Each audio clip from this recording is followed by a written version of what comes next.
my name is AMP, and this is the Joyo Monomyth. Let's talk about it. Now, if you're looking at this pedal and thinking, that looks pretty familiar, it's probably because it is. This is basically an exact copy of a Darkglass Alpha Omega. It's got all of the same controls, a lot of the same parameters, even down to all of the frequencies that you get on this, 6-band EQ here? 1, 2, 3, 4, 5, 6. Yeah, low and high roll off there. All of this stuff is basically the same. These two switches are labeled a little bit differently, but I think that they function the same. I admittedly have never used one of those pedals, but I've watched a lot of demos in preparation for this to just kind of get try and get a sense of how close it is. And the TLDR is that, yeah, this is a pretty decent Darkglass clone. It's got just about all of the features that the Darkglass one has, as at about a third of the price. There are a couple little quirks of it that I think probably could have been better, but overall I think this is a great pedal. As you heard in the intro thing, sounds monstrous. So let's go through some of the things about it and how it works. So you've got a clean half that is affected by these sliders in the middle just for EQ sculpting, and then these knobs across the top and these two switches only affect the dirty side, right? So if you're just trying to go for a clean tone, this is the only thing you're concerned about. And those are only active when you've got this switch on. So let's turn this off, and then I'll show you what the clean tone sounds like.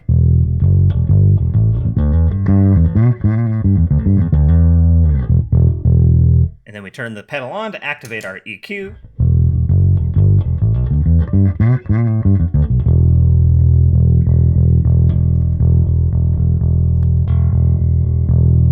Surprisingly, this is pretty transparent.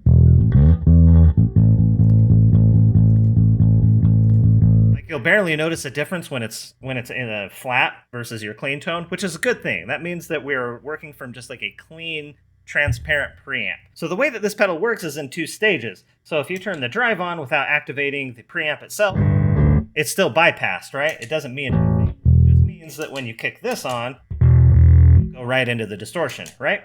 Or you can just have this on all the time. Pretty flexible pedal in that way. And of course, you've got lots of different options to choose from here. Let me just, I'll leave this flat for now, and I'll just play around with some of the controls and kind of give you a sense of what's going on here.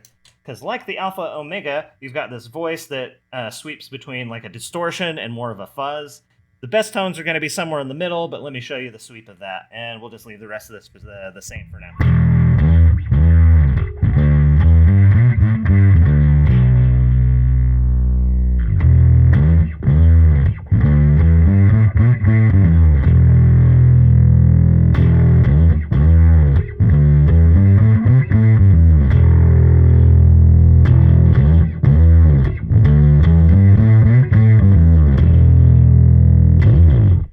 So yeah, you've got more of a fuzz sound on this side, and then more of an overdrive sound on this side.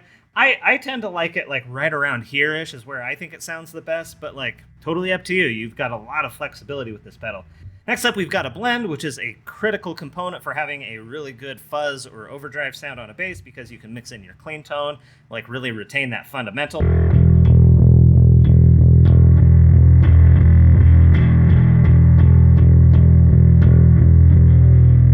So between that and the level, you can really dial this in. And just like the Darkglass pedals, the level only affects the level of the overdriven or dirty signal. Check this out.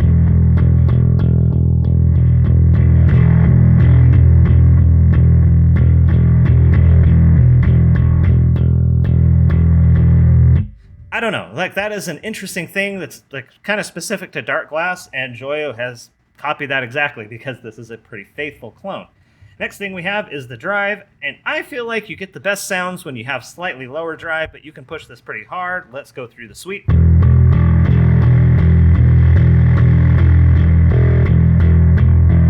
Show you what it sounds like on the fuzz all maxed out here.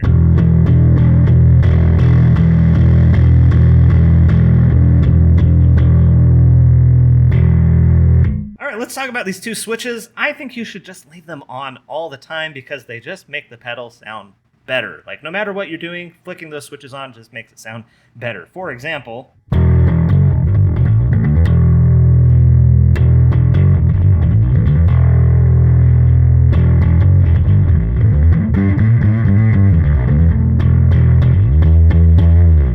it's fun to play around with, but I don't know, 2 weeks, 3 weeks that I've had this thing, I basically just like flick the switches, never turn them off. The pedal just sounds better with them on, in my opinion.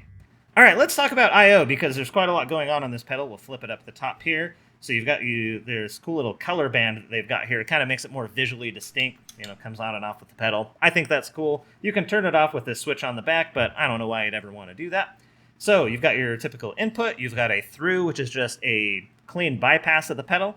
Your power, you've got a headphone out, and then, of course, your standard output. And you're probably wondering why I'm not recording out of this. Instead, I'm recording out of the XLR, and then you've got a ground lift and a cab sim switch. And here's the kicker. The cab sim only affects the XLR out. You will not hear cab sim through the output or through the headphone jack, which is really confusing to me. I kind of wish it was like an all or nothing sort of a thing. I can kind of see why you'd only want it to affect the XLR out.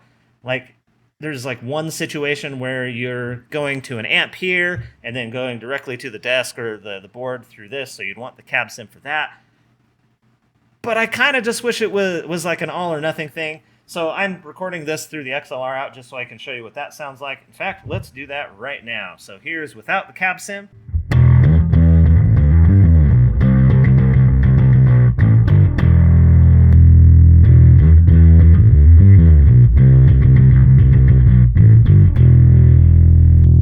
Let's do that clean just to give you a better sense of what it's doing.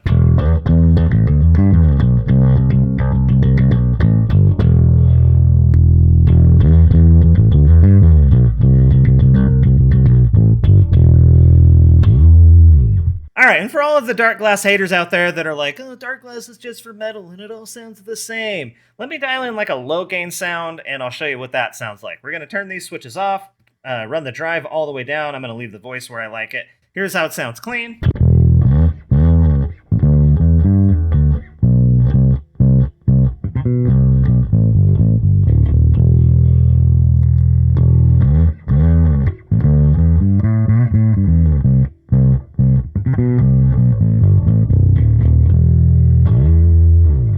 I think if you wanted to do something that was like more like vintage sounding, I think you could absolutely get there. Let's actually set this mostly back flat, but we want to do a little bit of a mid bump there, just to kind of emphasize the honkiness just a touch. I'm going to roll the tone off on here, and then we'll do something that was, I don't know, something a little more vintage sounding.